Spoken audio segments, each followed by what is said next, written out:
शरीरावरती जे काही चिन्ह आहे त्याला आपण विश्वरूप दर्शन असं म्हणतो. गुरुजी ते आपल्याला सर्व चिन्ह सांगत आहेत.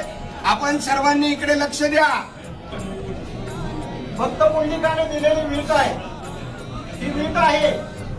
त्या विटेवरती देव उभा आहे. मुक्तकेशी नावाची दासी होती, त्या रूपाने नाजूक होत्या, त्यांना नाजूक असलेलाचा गर्व होता.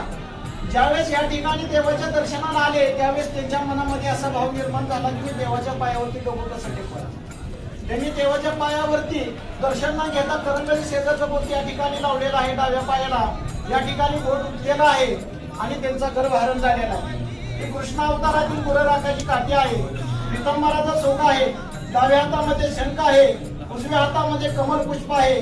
कमरेला वासनी वेलाचा कळतोडा, अर्धांगी रुक्मिणी मातेला बसण्यासाठी दिलेली जागा आहे. ब्रह्मदेवाचे जन्मस्थान नाभी कमल, भृगुर्षिणी लात मारली मुकुलांचल, गळ्यामध्ये कस्तूपमणी आहे.